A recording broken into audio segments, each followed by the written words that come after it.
Salam sejahtera, info terkini. Negara kini ditadbir oleh kerajaan sementara dan segala urusan kerajaan akan dijalankan oleh kerajaan berkenaan selepas parlimen dibubarkan hari ini. Pakar perlembagaan yang juga pensyarah undang-undang dan polisi Universiti Teknologi Malaysia UTM, Profesor Media Muhammad Fatih Yusuf berkata berdasarkan kepada konvensi perlembagaan, kerajaan sementara atau caretaker government akan memerintah sesebuah negara bermula daripada pembubaran parlimen sehingga kepada penubuhan kerajaan baru selepas pilihan raya umum diadakan. Beliau berkata tiada sebarang formaliti diperlukan atau pembentukan kerajaan sementara kerana ia terbentuk dengan sendiri sebaik parlimen dibubar. Di Malaysia, kita tiada panduan bertulis, tapi kita sepatutnya menggunakan pakai amalan konvensi perlembagaan yang sesuai dengan sistem demokrasi berparlimen dengan had-had tertentu, katanya kepada bernama di sini.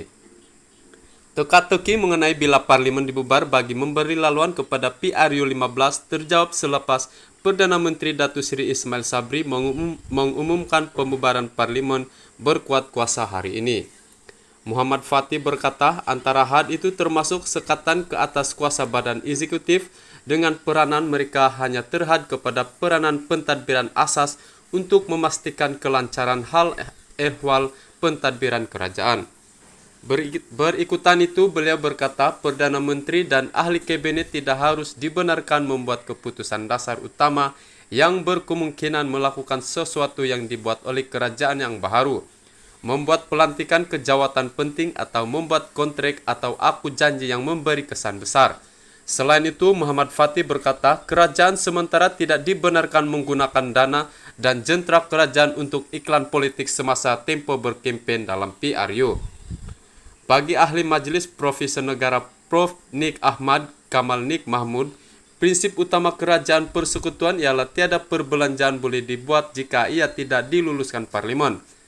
Bekas pensyarah undang-undang Universiti Islam Antarabangsa Malaysia UIAM itu berpandangan Perdana Menteri yang menerajui kerajaan sementara juga tidak sepatutnya melantik pembantu kerana kerajaan boleh berjalan dengan sokongan dan bantuan penjawat awam di bawah Ketua Setiausaha Negara. Ditanya mengenai tempo mandat kerajaan sementara, Nik Ahmad Kamal berkata, terdapat pandangan mengatakan bahwa kerajaan sementara masih berfungsi selagi belum ada kerajaan baru dilantik. Manakala pendapat lain mengatakan bahwa kerajaan sementara ini tamat apabila sampai hari mengundi. Saya lebih cenderung kepada pendapat pertama kerana jentera kerajaan seharusnya terus berfungsi semasa hari pilihan raya dan selepas sehinggalah kerajaan baru dilantik dengan Perdana Menteri yang baru mengangkat sumpah, katanya. Sekian laporan.